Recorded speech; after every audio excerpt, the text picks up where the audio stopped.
안녕하십니까, 바라신입니다. 오늘은 16세가 되어버린 23세의 프랑스 남성 프레데릭 브루댕에 대해 이야기해드리겠습니다. 프레데릭 브루댕은 1974년 6월 13일 프랑스 파리의 서쪽에 있는 도시 낭테르에서 태어났습니다. 매우 불우한 가정에서 태어난 그는 먹고 살기 위해 타인의 신분을 도용해 카멜레온이라는 별명이 붙은 사기꾼으로 적어도 500명 이상의 신분을 도용했다고 합니다. 카멜레온 프레데릭을 유명하게 만든 사건이 바로 1994년에 발생한 니콜라스 바클레이 실종 사건입니다. 1994년 6월 13일 미국 텍사스주 샌안토니오에서 13세의 소년 니콜라스 바클레이가 갑자기 사라집니다. 니콜라스는 당시 공원에서 친구들과 농구를 하고 있었고 농구를 끝내고 집으로 가는 도중 사라진 것이었습니다. 처음에 니콜라스의 가족들은 대수롭지 않게 생각하였다고 합니다. 니콜라스는 마을에서 유명한 말썽꾸러기였고 당시 편의점에서 물건을 훔친 혐의로 그가 사라진 다음 날인 1994년 6월 14일에 재판이 예정되어 있었습니다. 그래서 가족들은 처음에 그가 사라진 이유가 재판을 피하기 위해 도망친 것이라고 생각합니다. 하지만 가족들은 곧 무엇인가 잘못되었다고 판단하고 경찰에 신고를 하였고 결국 사라진 니콜라스를 찾기 위한 경찰의 수사가 시작됩니다. 당시 그는 5달러의 돈만 가지고 있었고 여분의 옷을 하나도 가지고 있지 않았습니다. 만약 그가 재판을 피하기 위해 달아날 준비를 한 것이라면 분명 개인 물품과 돈을 좀 더 챙겼을 것입니다. 하지만 당시 니콜라스는 모든 물건을 집에 두고 사라졌습니다. 5달러의 돈밖에 없었기 때문에 다른 지역으로 이동을 하거나 숙박을 하고 있을 가능성도 없었고 히치하이킹을 해서 도시를 떠날 수도 있다고 생각했으나 현실적으로 불가능했기 때문에 니콜라스가 멀리 못 갔을 것이라고 추정했습니다. 하지만 아무리 조사를 해도 그의 행방을 찾을 수 없었습니다. 사건이 발생한 지 3달 후인 1994년 9월 25일 경찰은 니콜라스 바클레이의 삼촌인 제이슨 바클레이로부터 한 통의 전화를 받게 됩니다. 니콜라스가 자신의 집 차고로 들어오려는 것을 목격했다고 신고를 한 것이었습니다. 하지만 경찰이 도착했을 때 현장에는 아무도 없었고 제이슨은 경찰에게 니콜라스가 도망쳤다고 진술합니다. 이 사건 이후로 니콜라스 바클레이의 행방은 미스테리로 남게 되었고 결국 사건은 미제 사건으로 남게 되는 듯 보였습니다. 시간이 흘러 3년 후인 1997년 10월 니콜라스 바클레이의 가족들은 기적같은 전화 한 통을 받게 됩니다.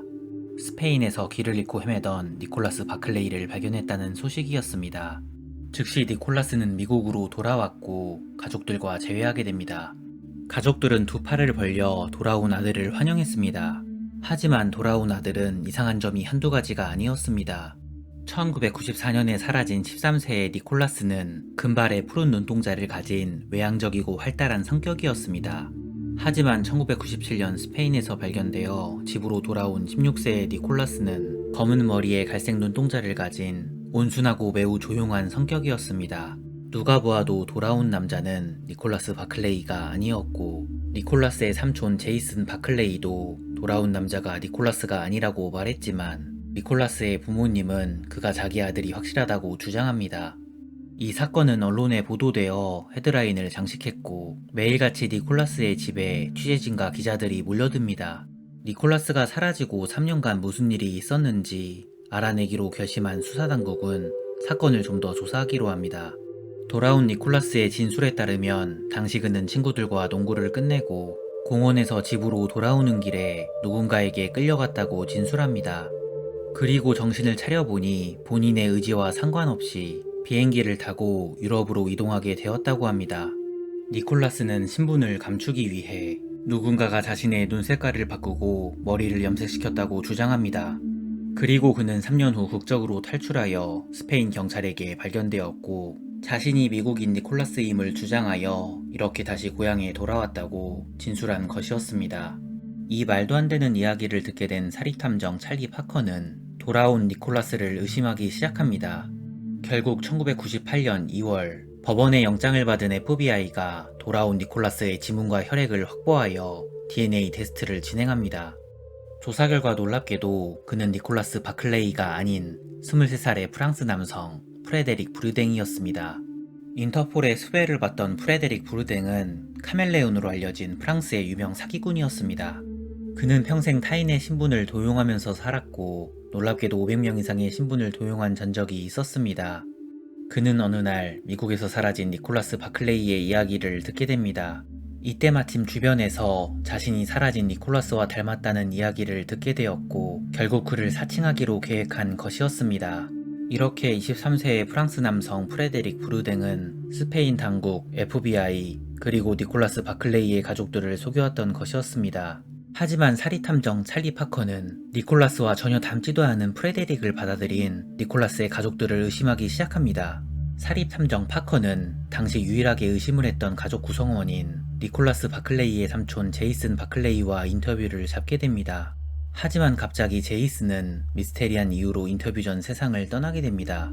제이슨 바클레이가 갑자기 세상을 뜨자 사립탐정 파커는 니콜라스 바클레이의 부모를 의심하기 시작하였고 증거를 얻기 위해 프레데릭 브루댕을 철저히 조사하기 시작합니다.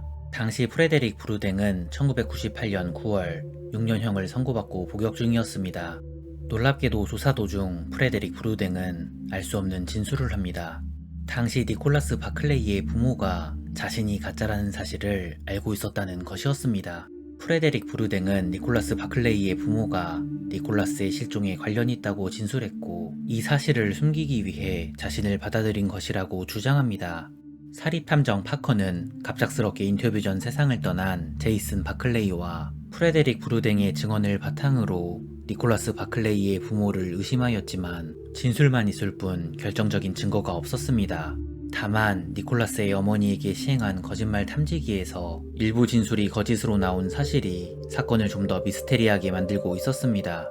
의심을 받고 있었다는 것을 알게 된 니콜라스의 부모님은 경찰들을 불러 몇 번이고 항의합니다. 하지만 프레데릭 브루댕을 아들로 인정한 이유를 물어보는 질문엔 화를 내며 침묵할 뿐이었습니다. 아들을 잃은 부모에게 강압적인 수사를 한다는 여론 앞에 결국 수사는 종결되었고 사건은 미제 사건으로 남게 됩니다. 시간이 흘러 2003년 프레데릭 브루댕은 출소하여 프랑스로 돌아왔고 2007년 결혼합니다. 현재도 그는 니콜라스 바클레이가 사라진 이후로 니콜라스의 부모를 의심하고 있고 니콜라스가 만약 사라진 것이 아니고 당시 다음날 있을 재판을 피해 도망친 것이라면 텍사스주 어딘가에 잘 살고 있을 것이라고 이야기했다고 합니다. 영상을 재밌게 보셨다면 구독과 좋아요 부탁드리겠습니다. 감사합니다.